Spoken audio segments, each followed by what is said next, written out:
Quebrando a Lâmpada é um oferecimento. CREA Paraná. Quem fiscaliza, cuida.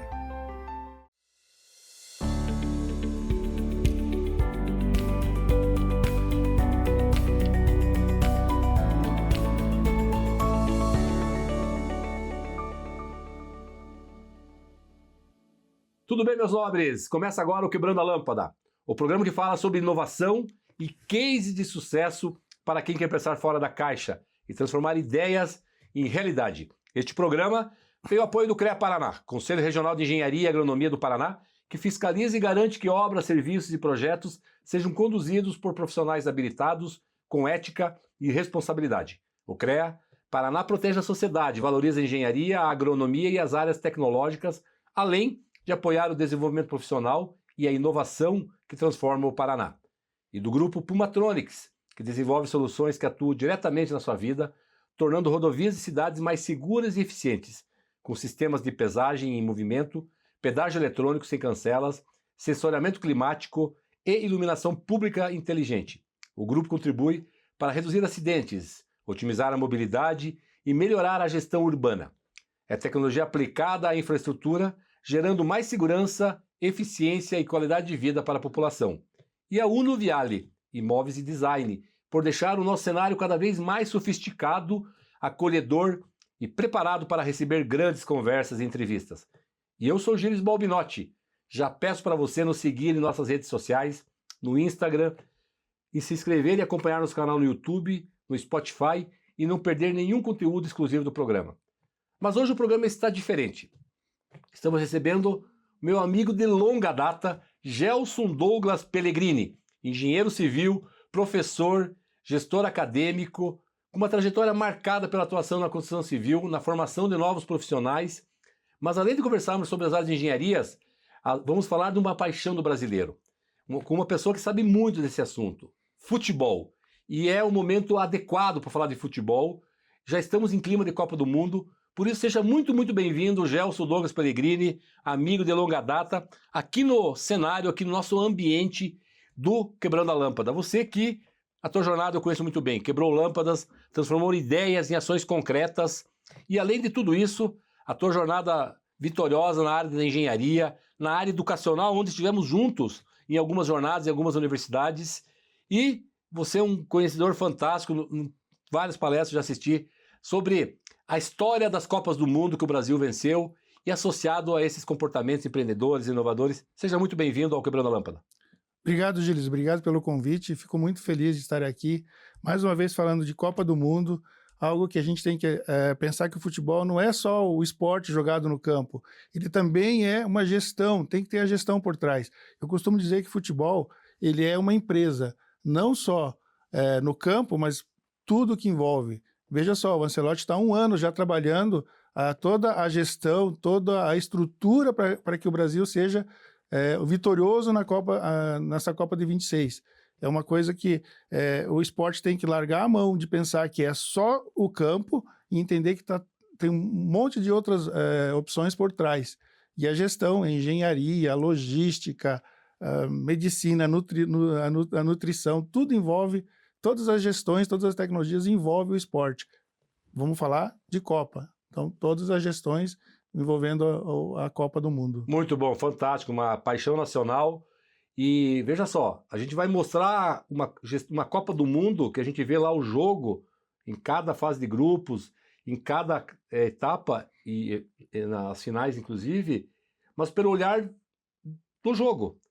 Sem o bastidor, que o Gelson vai trazer muito bem para a gente, já começou a sinalizar isso, toda essa gestão, logística, a inovação, não teria Copa do Mundo, não teria futebol, não teria essa paixão nacional, né? Então, realmente, é muito legal. Mas vamos lá, vamos direto ao assunto, porque tem muita conversa, tem muito bastidor, que você, sem medo de errar, é um dos grandes conhecedores, se não um dos maiores, né, de Copa do Mundo no Brasil e fora do Brasil também, tá? Vocês vão gostar demais desse bate-papo com o Gelson. Gelson, vamos começar pelo começo. Quando começa as Copas do Mundo? Fala como que foi a invenção da Copa do Mundo? Bom, a Copa começou em 1930, né? Lá no Uruguai.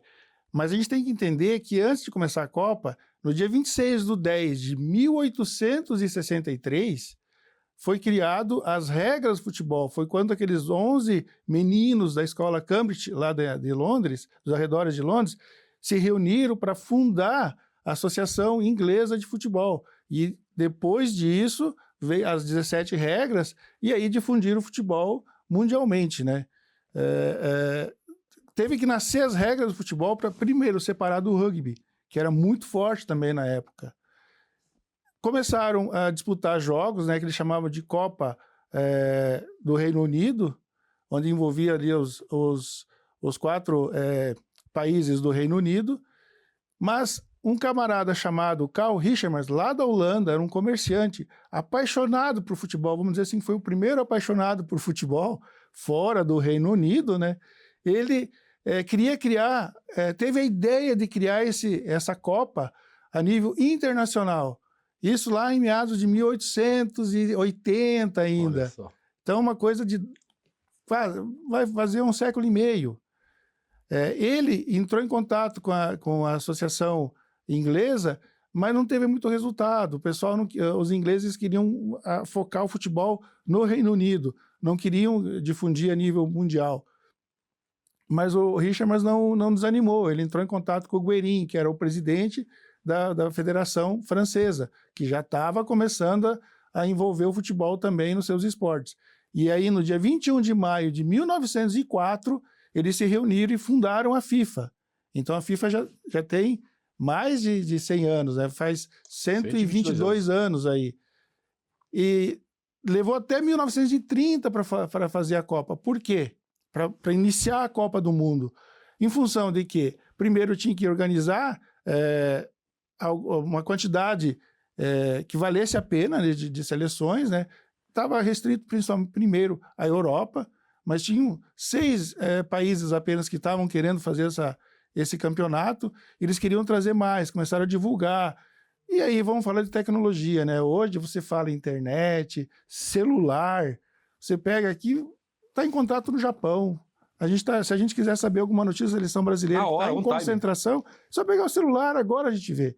Em 1904, 1905, 1910, não era assim. O telefone estava engatinhando, né? Não, era telégrafo.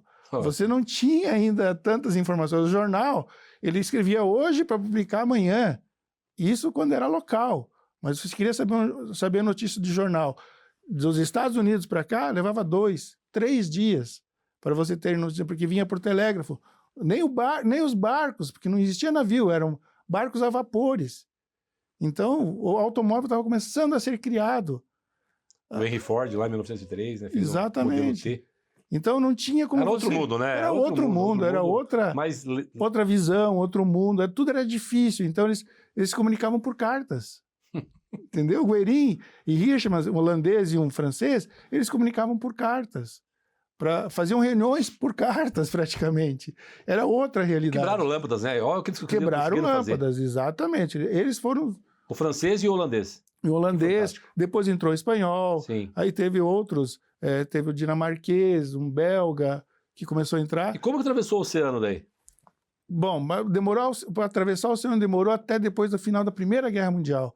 Porque eles queriam fazer ali em meados da década de 10, fazer a Copa, realizar um Mundial, mas aí veio a Primeira Guerra Mundial, paralisou tudo. 14 a 19, por ali, mais ou menos. Isso mesmo. Então, só em 1920 que a FIFA conseguiu se reunir novamente e aí lançou a ideia da Copa. Foi quando surgiu um camarada chamado... fugiu o Miller? Não, da taça. Jules Rimet. Jules Rimet. Surgiu o tal de Jules Rimet, em 1920. E já se tornou presidente da FIFA. Jules, não Gilles, parecido. Jules Rimet, ele virou presidente da FIFA, foi mais longo, acho que foram 46 anos de presidência da FIFA. Que dá o nome, né? Que dá o nome à taça. A taça era a taça do mundo, né? Sim. Mas depois, em homenagem a ele, quando ele morreu em 56, a taça teve o nome dele. E ele começou, então, a criar... na Olimpíada de 24, ele lançou a ideia da Copa do Mundo. Foi onde surgiu a primeira vez a palavra, a frase, a ideia. A ideia existia, mas não a frase, né? A palavra, a frase. Copa do Mundo, né? De futebol, FIFA Que legal, e tal. que bacana. Foi ele que lançou na Olimpíada de 24. Que daí a primeira foi em... Quando o Uruguai foi campeão olímpico. 30 e... Foi em 30. 24 campeão olímpico Uruguai. Entendi. 28 o Uruguai foi campeão olímpico novamente, ficou bi, contra a Argentina na final. Olha só. Uruguai e Argentina, ó, a força sul-americana. E aí você pergunta, como que atravessou o oceano? Porque começou ali, né? Final da Olímpica de 28 foi Uruguai e Argentina, e o Uruguai venceu. Então aí já atravessou o oceano. Mas o futebol atravessou antes, um tempo atrás, né? A Copa Sim, passou o Miller, né, que ele trouxe em 1893. Já em 1893 o Miller trouxe. Trouxe a bola, né? As primeiras bola de capotão? A bola que hoje a tecnologia da bola tem o quê? Ela é carregável. Você viu a bola da Copa? Ela é carregável, ela tem um chip dentro da bola que você tem que carregar na internet antes do jogo. Carregar depois você vai rede. falar sobre isso, né? Mas tá muito fácil para os jogadores hoje em dia, né? Tá Quem muito olha, fácil. né, as Copas anteriores, mas enfim. E aí, então a Copa nasceu realmente em Amsterdã, na Olimpíada de 28. Tá. Que aí separou das Olimpíadas, né?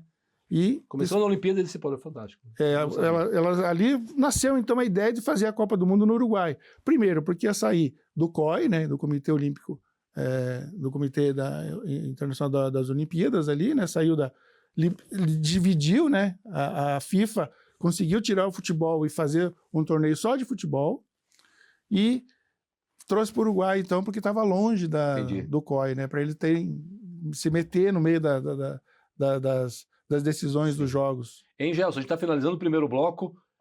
Vamos iniciar o pontapé inicial agora no segundo bloco, porque daí vai começar a história das Copas, né? E a gente vai focar nas que o Brasil venceu. Vamos dar o pontapé inicial. Qual que é a ideia aqui desse cenário? Pode ser no segundo bloco? Vamos lá. Você que manda, então, gente. Tá. Quer fazer uma disputa agora? Vamos finalizar o bloco e a gente no segundo aí já... Aqui quebramos a lâmpada hoje nesse programa. Vai ter até o nosso bate-bola aqui, tá bom? Aguenta aí que logo a gente retorna para o segundo bloco para entender como é que funcionou esse futebol mundial e a história das Copas do Mundo e, com certeza, os 5 títulos que o Brasil conquistou. Cada vez que você volta do trabalho, que você se alimenta, cada vez que você viaja sozinho ou com a família, pega um ônibus, carro ou avião, sobe ou desce de elevador, cada vez que você pensa em qualidade ou na segurança de tudo aquilo que é produzido na cidade, no campo, nas indústrias ou em tudo ao seu redor, em cada um desses momentos, existe o trabalho de milhares de engenheiros, geocientistas e agrônomos que, em conjunto com o CREA Paraná, são responsáveis por produtos ou serviços cada vez mais presentes no seu dia a dia. Há 91 anos é assim. CREA Paraná. Quem fiscaliza, cuida.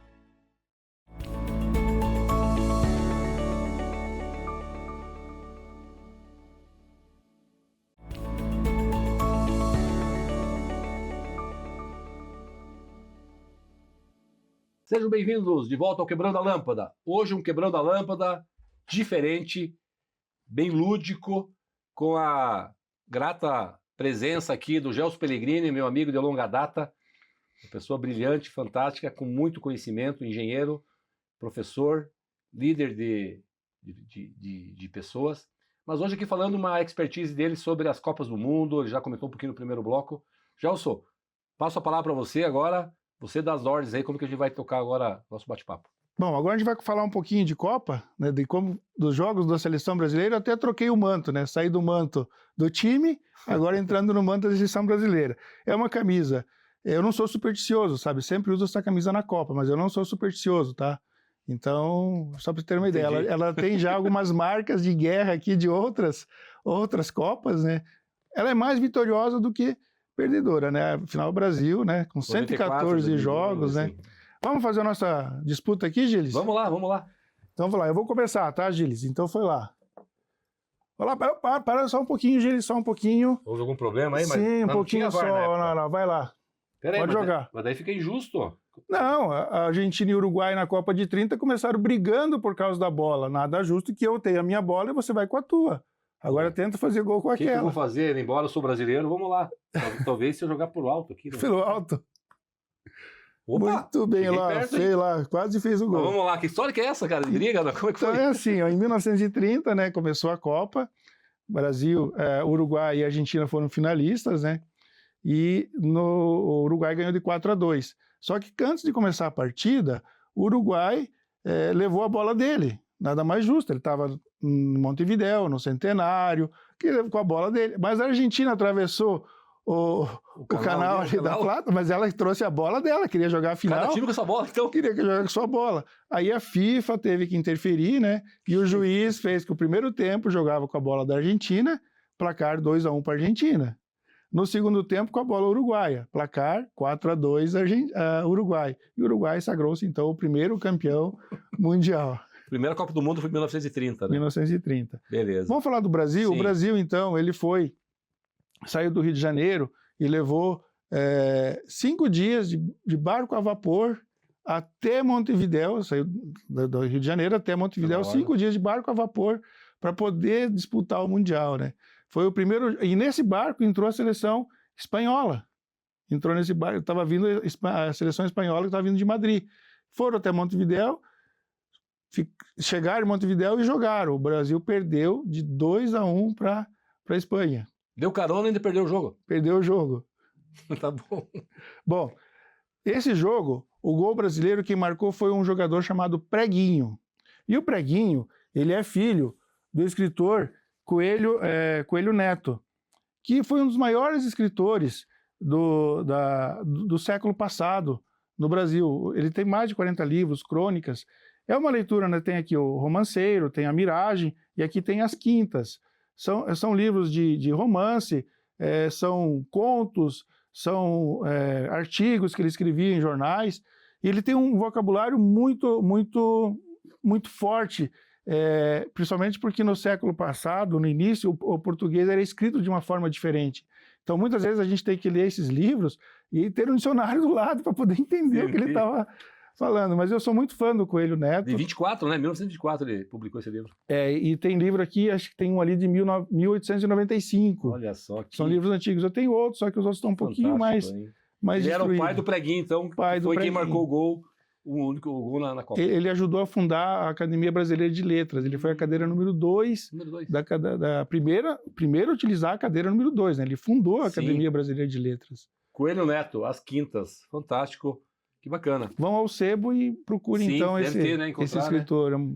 É uma leitura muito boa. Ele, infelizmente, ele não faz parte do esquema de vestibular no Brasil, então ele não é muito conhecido, né? Entendi. Mas ele era amiguíssimo de Machado de Assis, para ter uma ideia, então... Tinha plenas condições de ser, né, melhor estudado, né? Exatamente. Bom, enfim, voltando para as Copas, né? A gente teve, então... o Brasil jogou com a Bolívia, depois ganhou de 4-0, mas foi eliminado da primeira Copa do Mundo, voltou para casa. Quando chegou no Rio de Janeiro, foi uma briga total, porque só foi a equipe carioca disputar a Copa, a equipe paulista não foi, porque teve briga entre as duas confederações, carioca e paulista, foi uma encrenca muito grande. O Friedrich, que era o melhor jogador, dizem até que foi melhor que Pelé, não foi disputar a Copa por causa dessa briga entre as confederações, né? Que era da Liga Paulista, digamos. A Liga Paulista com a Liga Carioca. Outra coisa, no Brasil a gente ficou sabendo o resultado da Copa via rádio, porque não tinha TV em 1930. Só que quando acabou o jogo lá, que começou a transmissão do jogo aqui. Tinha um delay. Um delay de 2 horas. 2 horas. Só 2 horas o delay. E isso que o rádio ainda já era, e estava no mesmo continente. Pensa, né, como que era a diferença. Como é que era a telecomunicação na época, né? Exatamente. Para a Copa de 34, lá na Itália, o Brasil fez apenas um jogo. Perdeu para a Iugoslávia. Perdeu de 3-1. E já foi eliminado da Copa, voltou para casa. Era um modelo diferente. Perdia e já voltava para casa. Voltava para casa. Não tinha muitas opções, né? No primeiro jogo, o Brasil foi de barco a vapor. Levou 15 dias para chegar na Itália. Entendeu? O barco Conde Biacamano, o nome do barco a vapor que levou o Brasil. E, novamente, por rádio, a gente ficou sabendo das notícias aqui, só que era uma coisa assim que era telegrafado lá para a Central no Rio de Janeiro, que daí as rádios transmitiam. Pensa a Já questões dificuldade que importantes era. aqui, né, sublinhando o que eu já estou dizendo, né? A questão da telecomunicação, que chegava com um delay gigantesco, a questão da logística. Hoje, 15 horas, contando todo o horário do aeroporto, desde que o jogador sai de casa, ele foi para os Estados Unidos, quem sabe em menos, dependendo, em 10 horas, quem sabe, ou em menos até. Na época eram 15 dias, né? Como é que é? Então são correlações interessantes. O atacante Romeu saiu na Copa de 38, né? Também o atacante Romeu foi para a França. Ele saiu com 70 quilos aqui do Brasil, chegou com 79 lá. Que também levou mais 15 dias para chegar em Paris, né? Então... Não tinha outra questão, todo esse cuidado da alimentação, né? Uma equipe de futebol hoje tem toda uma parafernália, um suporte. Por isso que eu digo, hoje está muito mais fácil que na época, né? Não precisa muito mais fácil. E aí, como é que foi daí? Aí em seguida... A Copa de 38 foi a primeira vez que então não teve mais briga das confederações, e aí o Brasil conseguiu levar os seus melhores jogadores. Friedrich já estava ultrapassado, já não conseguiu mais disputar. Mas Leônidas da Silva, o Homem Borracha, ou o Diamante Negro, como também foi apelidado. Leônidas da Silva disse que é o grande... Foi um grande nome da Copa. O nível de Pelé, né? Exato, nível de Pelé. Foi tanto que o Vittorio Pozzo, que foi o campeão italiano, né? Que era o técnico da seleção italiana, campeã em 38, ele disse que após o jogo contra o Brasil, ele falou: quando o Brasil se organizar taticamente, será imbatível no futebol. Frases de Vittorio Pozzo, o único técnico bicampeão, como técnico. Zagallo foi como técnico e como auxiliar e jogador. Então, o Zagallo é técnico também, mas técnico e auxiliar e 2 vezes jogador. Sim. E o Vittorio Pozzo foi o único técnico bicampeão realmente. Né? 2 vezes como técnico. 2 vezes como técnico, 38 e 34. Entendi. E ele já falava isso do Brasil. Claro, precisava o Brasil se organizar, né? Perdemos para a Itália de 2-1 e o segundo gol foi um pênalti bobo do Brito, né? Do Valdemar Brito, dando um pontapé no jogador italiano dentro da área. Dentro da área. Aí não entendeu? Tinha. Aí o juiz marcou pênalti. Entendeu? Isso foi uma coisa assim, infantilidade, né? E o Brasil acabou perdendo esse jogo. A grande vantagem é que depois esse camarada ele trouxe em 56 para o Santos um jovenzinho chamado Gasolina. Perdão, porque de 38 a 56 veio a Segunda Guerra Mundial e não teve Copa, né? Exatamente. Então, duas edições, uma edição sem Copa. Duas 42 e 46. 42 e 46. Então, quando ele trouxe o Gasolina em 56, o Gasolina depois se tornou no Pelé. Sim. Então, o cara que deu o chute ali entendi. no jogador italiano que acabou a derrota brasileira é o mesmo que trouxe o Pelé depois para o futebol, né? O Pelé, o apelido dele era Gasolina no começo, não era Pelé. Era Gasolina? Era Gasolina. Tu sabia disso? Eu não sabia. O Edson Arantes do Nascimento é chamado de Gasolina. Se transformou em Gasolina e sabe depois por que Gasolina Pelé. Ou é pedir demais? Não, nunca vi uma entrevista dele falando o porquê, mas devia ser porque ele era moreno, alguma coisa assim, ser, né? E porque talvez ele era muito rápido, né? Então, gasolina é inflamável, né? Inflamável, penso que potência, seja por isso, né? Provavelmente. E pós Segunda Guerra Mundial, daí retomou na Copa de 50 no Brasil. No Brasil. E aí o Brasil estava com um time muito bom, muito melhor do que o do Uruguai, muito mais... Na final tu já tá falando? Não era na final, né? Desculpa. Sim. Na final. Na verdade, não, foi a única Copa que não teve final, né? Porque teve um quadrangular. Sim. E as 4 equipes que tinham chance de ser campeão estavam nesse quadrangular. E depois dos resultados, só o Brasil podia ser campeão, né? Só o Brasil e o Uruguai podiam ser campeões. Aí foram fazer o jogo. E o Brasil jogava pelo empate ainda, né? Mas Abdul Varela... O Varela, o goleiro Barbosa. O Barbosa. Então, aí Barbosa foi... Eu sou estudioso, eu aprendi com o Gelson, tá? Que o goleiro Barbosa, né? Enfim, foi descriminalizado. Sofreu muito, né?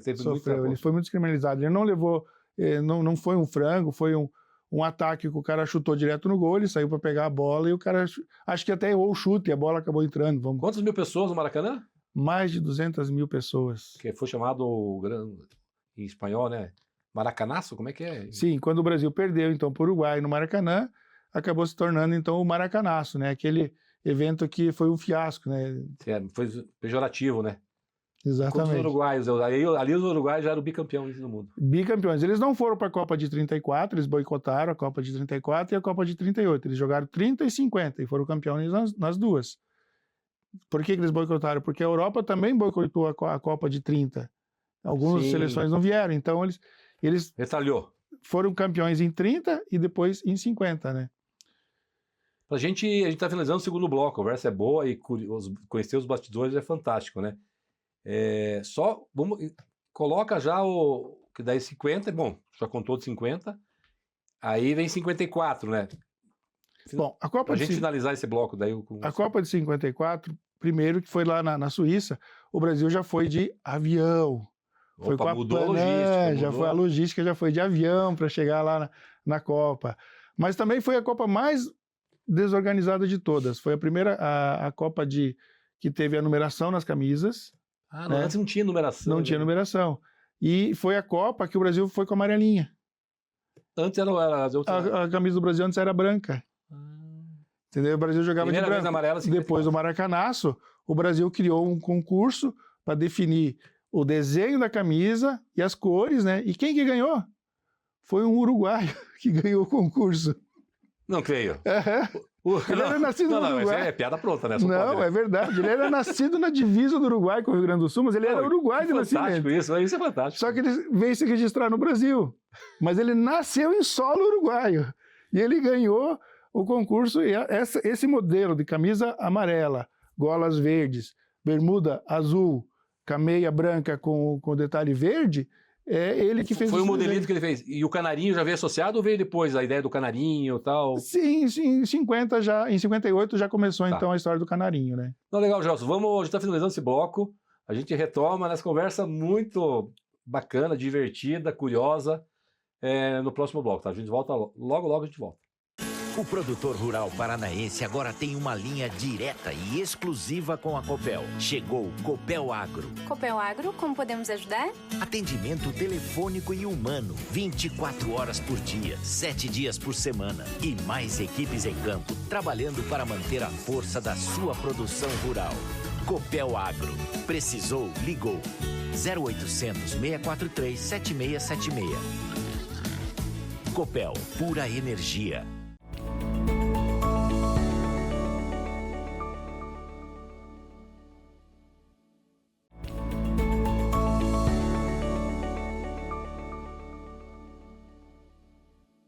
Estamos voltando ao Quebrando a Lâmpada. Hoje o Quebrando a Lâmpada, ou a bola, nessa conversa sobre Copa do Mundo e futebol, essa paixão nacional, sem esquecer que essa cor amarela, essa cor verde, azul, né, que representa o nosso belo Brasil, né? Temos que pensar no futebol, sim, mas pensar em todos os aspectos e melhorar cada vez mais o nosso belo e pujante país. Vamos lá. Gelson, vamos iniciar aqui? Vamos iniciar já. Agora você faça as honras. Agora então, uma bola única, né? Agora é uma forma mais justa aqui, né? É uma bola para bola da FIFA. As duas equipes. Vamos lá, então. Valeu, Tafarel. O goleiro foi bem, hein? Ai, quase fiz contra. Agora vamos lá. Pronto. Bateu lá atrás? Bateu lá atrás. Tem que chamar o VAR, tá? Não, bateu lá atrás, tá tudo certo. O VAR. Então, não tinha VAR antigamente, não tinha né? VAR. Quando que começou o VAR, Gilles? Nas Copas do Mundo? Não me lembro. 2002, não? Não, 18. Lá na Rússia começou o VAR. 2018, tá. 2018 começou o VAR. Gelson, Brasil, primeiro campeonato mundial. Se tiver alguma curiosidade das anteriores, vamos nesse bloco falar aí de, provavelmente, né, 58, 62, 58, um guri de 16 para 17 anos apareceu? Como é que foi isso? 17 anos, 239 dias, quando ele fez o primeiro gol contra o País de Gales. Nós estamos falando de Pelé, né? Ou gasolina. Ou gasolina. Com 17 anos, 239 dias, ele fez o gol. Ele jogou um pouquinho antes, né? 4 dias antes ele tinha jogado contra a União Soviética, mas ele não fez gol. Então, contra o País de Gales, segundo o próprio Pelé, o gol mais importante da carreira dele. Porque foi um jogo muito truncado e o Brasil precisava, já era quartas de finais, né? E precisava daquela vitória para não ir para prorrogação, não ir para pênalti. E o Pelé conseguiu desencantar aquele meio chapéuzinho que ele deu dentro da grande área, né? Fantástico. Depois ele repetiu esse gol dando um chapéu completo contra a França, né? Ele fez o 5-2, aí ele fez 3 gols já contra a França. E daí na final ele fez mais 2 contra a Suécia. Então Pelé, né, foi o grande nome da Copa de 58. Zagallo fazia parte desse time. Zagallo fez gol na final, Garrincha também, né? O Garrincha destruiu a União Soviética, né? Aí você vem falar de tecnologia. Aquelas dançadinhas dele na ponta direita... Você vem falar de tecnologia, vamos lá. A Rússia, quando foi campeã olímpica em 56. de futebol. E ela tinha um preparo físico astronômico. Era grandiosa a parte técnica da Rússia. Esquema tático, espião vendo jogadores, jogadores de seleções. E quando o Brasil definiu que ia entrar com Pelé, Garrincha e Zito, os espiões da Rússia falaram para o técnico russo, ó, fica tranquilo, o Pelé é um menino de 17 anos que não tem ideia do que está fazendo. O Garrincha erra muitos passes. As pernas tortas. Não volta para marcar, tem as pernas, é um manco, não sabe? Não tem. Vai ser um jogo muito fácil para a Rússia. Com 2 minutos tinha levado 3 bolas na trave e um gol do Vavá. Então foi os 2 minutos mais eletrizantes de uma Copa do Mundo. Puxa Foi vida. esse contra a Rússia, né? A gente encontra essas imagens aí, Gelson, eventualmente, é difícil, não tinha Tem, no YouTube você encontra, eu tenho visto. Ainda é preto e branco, claro, né, algumas, claro. Mas tem algumas... ver o jogo completo, você é nostálgico, porque as imagens são horríveis. Sim, então a gente vê a tecnologia de hoje, né? E você vê, conseguir assistir um jogo é complicado, mas quem gosta, assiste. E aí foi, né, a final foi com quem? Com a própria Suécia, né? Suécia. O Brasil teve lá na casa Só dele, que o Brasil jogou Suíça, de azul. Né? Sim. Foi na Suécia, a Copa de 58. Na Suécia, digo. A Suíça foi 54. Perfeito. E o Brasil teve que jogar de azul. Por causa que a Suécia era amarelo. Porque a Suécia jogou de amarelo. E a Suécia até fez o sorteio com o Brasil, mas ganhou o sorteio e jogou de amarelo. Teve sorteio, tá? E aí o Brasil teve que comprar camisas e bordar, costurar o bordão e os números da camisa. Tinha levado só uma camisa, né? Exatamente, não tinha. Olha como é que era naquela época, né? Outra coisa, o Pelé jogou com camisa 10, mas o Gilmar, que era goleiro, jogou com camisa 13. A camisa 3. E o Garrincha jogou com camisa 19. Que era ponteiro direito, que era 7, seria? Seria 7. Por quê?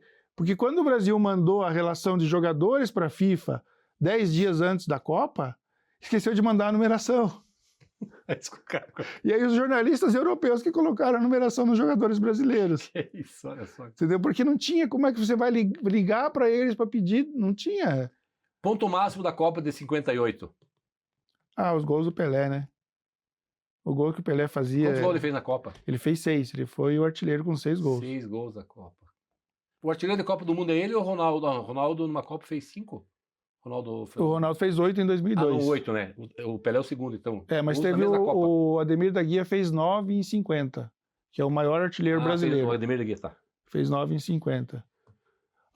Outro momento assim, interessante é que as formas que eram organizadas as Copas, né? 62, por exemplo, a Copa foi organizada de uma forma que os jogadores não sabiam como que eram as regras. O Garrincha chegou a dizer, quando acabou o jogo e levantou a taça, nossa, que campeonato curto, não teve nem segundo turno. Para Garrincha tinha que ter segundo turno, né? Era o modelo que tinha. Era o modelo que tinha o Campeonato Carioca, o Campeonato Paulista, né? Eles jogavam Botafogo, acho que o Garrincha jogava Botafogo. Eles duravam o ano inteiro os jogos, né? E sim, lá foi um campeonato curto. 20 dias, que começava no meio do mês e acabava no final, né? Eram 20 dias de competição, porque eram 16 seleções. E a maioria era Europa e América do Sul? Europa e América do Sul. Ásia, acho que não tinha. Cuba jogou, por exemplo, a Copa de 38. Cuba? Olha só. Cuba chegou a jogar a Copa de 38. Uma das poucas Cuba Copas. ficou em 4º lugar, se eu não me engano, na Copa de 38. Não, acho que 34, Cuba ficou em 4º lugar. Foi longe, Cuba. Acho que foi antes da Revolução, né? Antes da Revolução, exatamente. Do Fidel Castro, do Che Guevara. Exatamente. Então, Estados Unidos foi 3º lugar na Copa de 30. Não teve a disputa de 3º lugar na Copa de 30, mas eles ficaram em 3º lugar na configuração dos jogos e pontos ali, gols, né? Aí mostrou o Pelé ou Gasolina para o mundo, né? Quer dizer, isso. Garrincha, todo o time, obviamente, né? E aí como que foi esse trajeto até 62, que viria a ser o bicampeonato? Então, os jogadores da Copa de 58, eles estavam só 4 anos mais velhos, então praticamente foi o mesmo time. Acrescido de um ou outro jogador ali, por exemplo, Amarildo, que não estava em 58, substituiu o Pelé quando o Pelé o Amarildo jogou no... Era do Santos ou do Botafogo, Santos, não vou lembrar agora. Tá, o goleiro era quem? Já não era o Félix ainda? Não, era o Gilmar ainda. Gilmar foi bi. Gilmar foi 58 e 62. O Félix era 70. Tá. A grande característica ali que a gente pode ver, o Brasil fez 6 jogos na Copa de 58, mais 6 em 62. São 12 jogos sem perder. 12 vitórias. 12 vitórias. E mais um jogo contra a Bulgária em 66, que também ganhou, né? E foi vitorioso. Então são 13 jogos sem invicto. teve 2 empates, né? Um empate contra a Inglaterra e um empate contra a Tchecoslováquia em 62. Creio que na época não tinha o ranking, né? Hoje tem o ranking das seleções, né? Mas ele ficou, no mínimo 8, 10 anos ou mais. Não, como... depois da Copa de 58 para frente, o Brasil sempre liderou o ranking. Sempre liderou, né? Veio perder o ranking em 98 com a França. E aqui que é uma mensagem, a gente falando de empresa, de inovação, de que é difícil manter, né? Se manter. Então, veja só, essas 13 Primeiro. vitórias invictas é o recorde até hoje. E o último jogo que o Brasil tinha perdido foi para a Hungria, na Copa de 54. E foi perder novamente um jogo na Copa de 66 contra a Hungria de novo. Hungria. Olha. Então a Hungria está entre o recorde de vitórias, de invictos, né, de jogos invictos da seleção brasileira. Tá, a Hungria. 66 foi um desastre, né? 66, infelizmente, não achamos o futebol. Acho que alguns aí já não tinham mais idade, né? Enfim. O Paulo Machado de Carvalho não era mais o chefe da delegação, o Avelange tirou ele. Então, entrou o grande mentor... A geração do Avelange aí. A gestão, vamos falar de gestão. A grande gestor da Copa de 58 e 62 chama-se Paulo Machado de Carvalho, que foi o fundador da Record.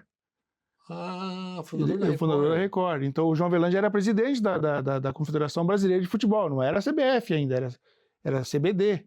CBD. Então, o mentor, chefe da delegação, que estava lá, que acompanhou todos os jogadores, foi o Paulo Machado de Carvalho. Ele que fez a gestão de tudo, né? Por exemplo... A importância da gestão, porque exatamente. É gestão de equipes, hein? A gestão principal que ele fez, no meu ver, em 62, foi quando o Garrincha foi expulso contra o Chile na semifinal. E ele calorosamente convidou o juiz, que não era europeu, ele era mexicano, para fazer uma visita na Europa. E ele acabou entregando a súmula do jogo contra o Chile só depois que acabou a Copa. O Garrincha pôde jogar a final. O Garrincha jogou a final. O juiz que errou, né? Não foi? Gestão de pessoas. Ele conseguiu, falou, não, a gente vai te pagar toda a tua despesa para você ir para a Europa, né? E ele foi com a família fazer um passeio. E o Garrincha foi fundamental. Na final, né? Fez até gol, então... o Brasil foi bicampeão. Foi bicampeão daí... Então, em 66, o Paulo Machado não estava mais na chefia. Né? E... Como é que era o modelo? Ele já caiu, eram fases? Ainda não eram? Como é que funcionava daí? Sim, era a primeira fase, primeiro grupo, né? O grupo, e depois quartas, semifinal e final. Porque eram 16 times só, né? Não tinha as oitavas. As oitavas só vieram surgir na Copa de 86. Ele aumentou para 24 ou 20? Em 82 aumentou para 24, mas não teve oitavas, porque ainda era primeira fase e segunda fase. Lembra Brasil, Argentina e Itália, em 82? Sim. Jogaram triangular, entendeu? Era outro modelo. Em 86 não. E aí passou a ter a oitava, quarta, semifinal e final. A gente vai deixar para falar da Copa de 70 no próximo bloco. O que eu queria ver de você nesse final de bloco é de 66 para 70, bastidores, que tu lembre, números, e quem de 66, dos atletas, enfim, continuou na seleção de 70. Aí a gente fala de 70 especificamente. Ok, para 70, né, Pelé, aliás, ele nem queria ter jogado a Copa de 70, né, ele foi... Sim, foi convidado. 66 o Pelé estava lá, mas machucado, não foi? Não, ele não jogou contra a Hungria, ele jogou contra Portugal. Ele foi campeão, mas aí saiu machucado. Exatamente, ele machucou contra a Tchecoslováquia. Tá. O Tostão estava na Copa de 66. Um grande jornalista até hoje, fantástico. O Tostão. É um mente brilhante, né? Ele... Exatamente. O cérebro do time, né, também. Exatamente. Então o Tostão estava, Jairzinho estava em 66. Só que a gestão estava muito confusa, né? Foram chamados, se não me engano, 66 jogadores para ver quais jogadores queriam para a Copa. Então, foi uma coisa muito mal organizada. Para a gente fechar o bloco, bem assim, rapidamente, a tua questão. Ia para a seleção que estava melhor ou tinha ainda, de alguma maneira, indicações? Bom, tu entende o que eu quero falar. Tinha, sim, sempre teve indicações, sempre... Menos que hoje, né? Acredito. Hoje é diferente, né? Hoje você tem uma indicação que você não fica nem sabendo, né? São patrocinadores, são coisas assim muito fortes. Na época era menos, mas envolvia, por exemplo, 70, né? Até a presidência da República. Tá joia. A gente está encerrando mais um bloco nessa conversa bacana, muitos bastidores. É impressionante o que o Gelson, meu amigo Gelson aqui, entende informações. Em cada detalhe, ele sabe a data, o nome, o que aconteceu. A impressão que dá é que ou você ou alguém aí, tá? Estava lá nesses momentos. Eu sei que em algumas Copas tu nem era nascido ainda. Mas é muito legal conversar contigo. E a gente já logo volta para falar do que considero muitos, né, a melhor seleção de todos os tempos, né? Tá bom? Logo a gente volta ao Quebrando a Lâmpada, tá? O Grupo Pumatronics transforma a tecnologia em segurança, fluidez e inteligência nas cidades e estradas do Brasil. Da nossa fábrica saem soluções que impulsionam cidades. Estamos nas estradas que conectam o país, nas cidades que crescem, nas redes que sustentam a inovação. Grupo Pumatronics, tecnologia que move o futuro.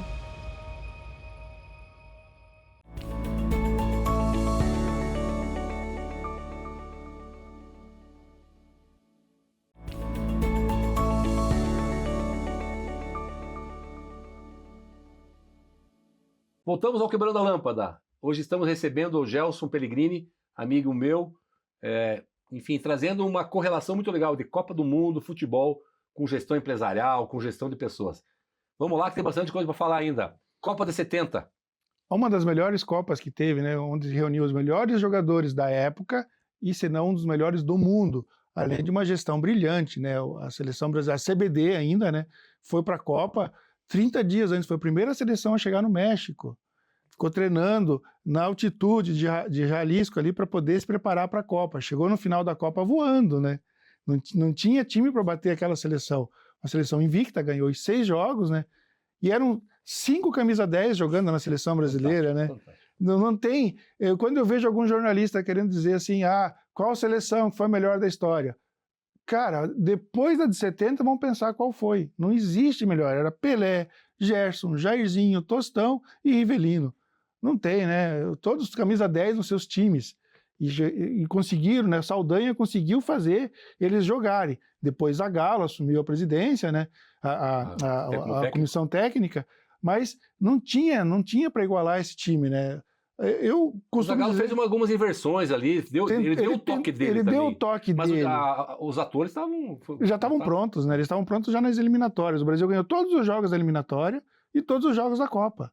Não teve. É uma seleção que levava gol. Tinha uma defesa que não era a melhor defesa que a gente pode ver, mas não precisava. Tendo um ataque que a gente tinha, né? Com um time que fazia gol, lá atrás sempre ia estar. Copa de 70, né? 2 gols, né? 2 gols que o Pelé não fez, mas que aonde tu vai hoje, aquele chute do meio de campo e aquele que ele faz o porta-luz, sem tocar na bola, tocar na bola, não houve o gol. Mas o que é aquilo? E a cabeçada contra o Gordon Banks da Inglaterra? Que foi a defesa? A defesa, dizem, mais difícil de todos os tempos. A defesa do século. A cabeçada do Gasolina, da pequena área, cabeceou pro chão e o Gordon Banks conseguiu fazer a defesa, a bola subiu por cima da trave. Espetacular, né? O Pelé não acreditava, o que é isso? Fantástico. E o Pelé, interessante também, depois quero saber a tua opinião, eu gostei da ideia de entender um pouquinho o bastidor, mas não gostei porque eles expuseram, por exemplo, o Tostão, essa série que saiu da Copa de 70, não sei se tu já assistiu, mas antes disso é o seguinte, ele teve um momento lá que ele subiu e alguém segurou ele não descia mais. Acho que foi um dos gols da cabeçada. Contra a Itália, o primeiro gol contra a Itália na final. Primeiro gol contra a Itália. Foi o gol 100º do Brasil em Copas. Ele subiu e não descia mais, é impressionante, tu viu a cena real. Tem uma foto tirada de trás do gol, que você mostra o Pelé daqui para cima, a cabeça do italiano, né, do zagueiro italiano, aqui na cintura do Pelé, e o Pelé cabeceando. Quando eu vi essa foto, eu tive que ler para entender essa foto, porque a fisionomia do Pelé cabeceando, ela é irreconhecível.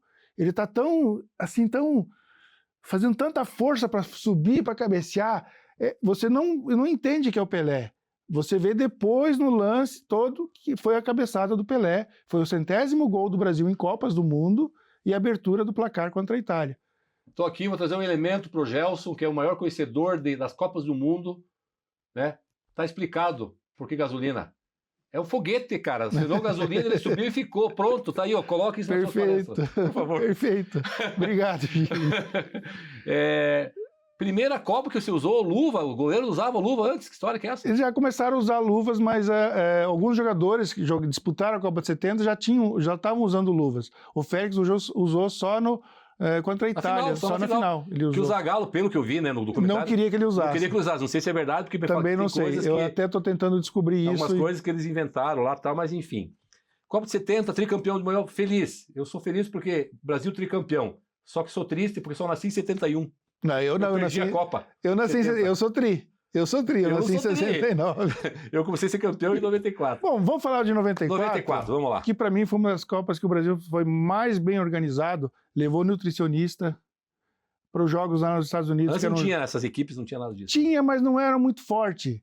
Tinha alguma coisa, mas não tinha nada assim tão taxativo. Tá. Na Copa de 94, o Brasil foi jogar nos Estados Unidos jogos ao meio-dia, num calor danado, que vai ser agora, por isso que os jogos vão ser um pouco mais tarde lá. Muito quente. Porque é muito calor em algumas regiões. E aí, para não ter desgaste dos jogadores, a nutricionista, 2 horas antes do jogo, fazia eles ingerirem massa, para ter força para poder suportar todos os jogos. Além de líquidos, e não tinha parada técnica, pode ver, vai ter parada técnica agora. Não tinha as paradas técnicas. Já está tendo, exatamente. Então, teve muita parte de tecnologia envolvendo a nutrição desses jogadores para que eles não perdessem rendimento durante os jogos. E o Brasil chegou na final da Copa também inteiraço, né? Foi uma Copa brilhante quanto a isso. A logística do Brasil levando feijão, trazia carne, e aviões toda semana com carne. Sim, porque levava carne daqui, não comia lá, para que não ter indisposição estomacal nos jogadores. Que hambúrguer americano, né? Feijão e arroz, né? Exatamente, eles não comiam. Ele dá um passinho atrás, bem rapidamente. Em 86, Zico perde o pênalti, né, contra a França. Foi uma Copa complicada. E em 90, o técnico Sebastião Lazzaroni criaram aquela pecha da era Dunga. E depois o Dunga levantou a taça. Ali foi muita confusão, porque o Brasil entrou... a Copa de 90 foi a Copa da retranca, né? A Copa com menos gols, já com 24 seleções, mas média de gol menor. Porque todas as seleções tinham retranca. E o Brasil, com o Lazzaroni, também foi uma retranca total, né? O Romário não jogou, entrava no finalzinho dos jogos, queria que o Romário resolvesse. Né? Contra a Argentina, queria que o Romário resolvesse em 5 minutos. Não é assim, né? Então, não dá, não tem... Não teve gestão de equipes, né? Não teve planejamento. Não teve gestão, teve planejamento. Falta disso, 86. Muito se fala do Tele Santana, né? 82, 86. Eu digo que Tele Santana foi um baita de um profissional, mas também não soube gerir a equipe que ele tinha. Né? Colocou Cerezo para jogar um jogo contra a Itália, mas precisava jogar pelo empate. Aqui um parênteses, me preocupa, e aqui eu vou externalizar, não tem problema, pode gerar polêmica. O atual técnico da seleção brasileira é multicampeão em clubes. Primeira vez que pega uma seleção. E uma seleção pentacampeão mundial. Mas enfim, só você esse comentário. Ele foi o preparador, ele era da comissão técnica de 94, tá? Quando perdeu pra gente. Então ele não tem uma experiência vitoriosa. Sim. Entendeu? Ele não jogou a Copa de 82. E não como ator principal, né? Ele não jogou a Copa de 82 porque estava machucado. Porque ele era parceiro do Falcão no Roma, né? No Roma, era um baita de um jogador, né? Um dos melhores jogadores italianos. Com certeza. 94. Quais os caras de 94? Dunga, Branco, Tafarel. Romário, né? Romário. Marcou 6 Foi 6 gols. 6 gols. 6 gols. Ele fez 5 gols. Ele não foi o artilheiro. O artilheiro foi Stojkovic lá, o amigo dele. Sim. Que jogava no Barcelona. Isso mesmo. Sim. Então, ele não foi o artilheiro. E o 94 foi, assim, muito bem organizado. Foi né, cara? Tinha jogo que não ia pra frente, era ganhar de 1-0, as contas dos Estados Unidos. Mas também, né, contra a Suécia, né, cara? O timaço da Suécia. Timaço. O Romário fazia gol, ele era dentro da área, com o pé, não tinha igual a ele, né? Ele era o Pelé da área. Só que contra a Suécia estava preparada para pegar para impedir esse jogo. Aí o Romário falou e fez um gol de cabeça no meio dos gigantes. Não, daquele tamanho, né? Vou reservar o direito de não falar o nome, mas a torcida chamava um cara do meio do campo, não por culpa dele, a minha opinião, o técnico não escalou bem, chamava ele de enceradeira. Então, colocar as pessoas corretas, lugares corretos, é importante também. Ali houveram erros, enfim, conseguimos ficar campeão no final do campeonato, com o título. 2002, ou seja, É bom, 98. Não, 98. Vamos pular é outro 98. capítulo, né? Vamos pular, vamos pular 98. É tá? outro capítulo. 2002. 2002, então, Japão e Coreia, né? O Brasil novamente também se preparou taticamente, planejou uma Copa. O Filipão assumiu e falou: ó, o time é meu, como o Saldanha queria em 70, como o Parreira fez em 94, o time é meu. Abraçou o time. Fez teve tanto que a família escolar, né? E apostou no Ronaldo, mesmo tendo com o joelho operado, ele retornou. Um ano e meio antes ele machucou na Inter de Milão, uma imagem... Então, é o final do Ronaldo. E não foi o final aquilo? dele, Que né? foi aquilo, né? Ronaldo, um grande cara, né? Ele foi lá e arrebentou na Copa Ele fez 8 gols nessa Copa. Foi o artilheiro, foi o fenômeno mesmo da Mas Copa. é um timaço, né? Rivaldo, né? Também, né? Era Roberto outro Carlos, time. Cafu. Poxa, timaço. Então, depois de 70, eu acho que essa seleção era a seleção Se equipara um pouco aí, né? ela não é ainda a seleção que chega perto, mas se aproxima. 1 minuto para falar bem rapidamente, né? Viu que a gente quer falar? A gente está falando de campeonatos mundiais, tá? Onde a gente foi campeão. 2006, Itália campeã aos trancos e barrancos. 2010, 2014 passa rápido, né? É esse mais rápido possível. Mais rápido possível. Quiser fazer algum comentário rápido e vamos chegar aí 2020. Rapidinho. A maior goleada do Brasil em Copas foi no dia 9 de julho de 50, na Copa de 50. A maior goleada que o Brasil levou em Copas foi no dia 8 de julho de 14, contra a Alemanha. 7-1. Os dois placares é 7-1. Olha a coincidência, que bacana. Bom, a gente tem que ver que a Copa, agora de 2006, rodando, eu penso que vai ser uma Copa que a gente vai ter muitas goleadas, porque tem times fracos. 48 equipes. Né? 48 equipes. Vamos ter agora 8 jogos, não mais 7 jogos, né? Vai ter a segunda fase, e aí oitavas, quartas, semifinal e final. Então, vamos ter times assim, jogos que a gente já viu alguns aí, que é aqueles jogos que o jogador erra embaixo da trave, erra o gol. Vai ser uma Copa... Quem vai estar na final? Brasil e França, Brasil e Espanha. Tem que cruzar com a Inglaterra. Toda vez que jogamos com a Inglaterra, fomos campeão. Então tem que cruzar com a Inglaterra nas quartas de finais. A estatística do Gelson mostra que o Brasil vai ser campeão. Vai estar na final. A quartas de finais, Brasil 1, Inglaterra 0, semifinal, Portugal, Argentina talvez, e lá na final Espanha ou França.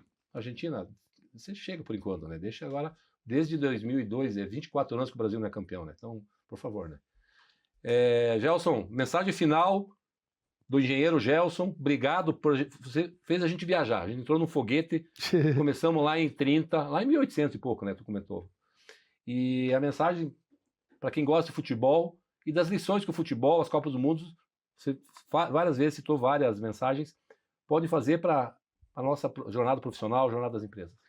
Futebol é um esporte que tem 3 opções, né? 3 situações que vão acontecer no final. A derrota, o empate e a vitória. Sendo que na final só tem 2, ou derrota ou vitória.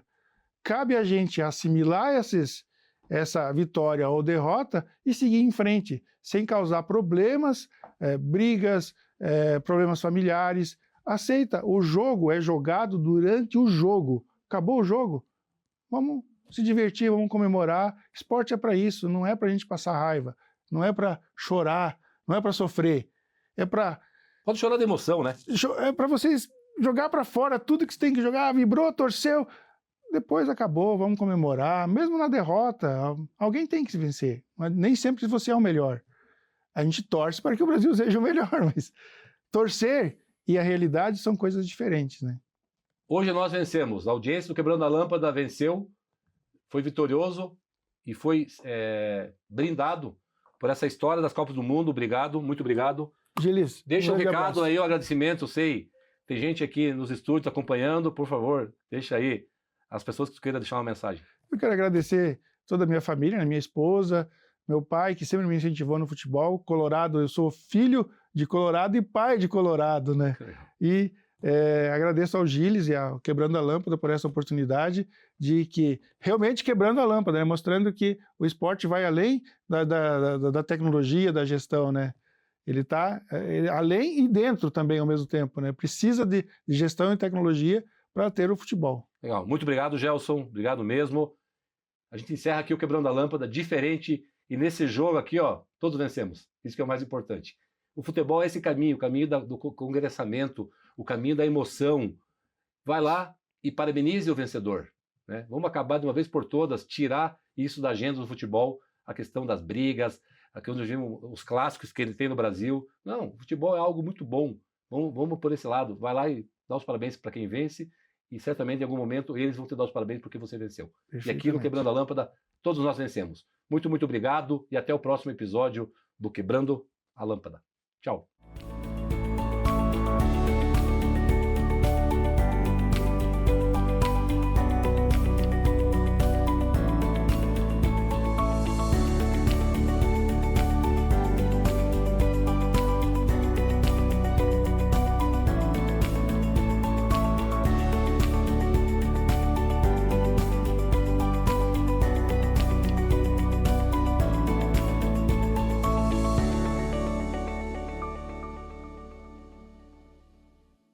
Quebrando a Lâmpada é um oferecimento. CREA Paraná. Quem fiscaliza, cuida.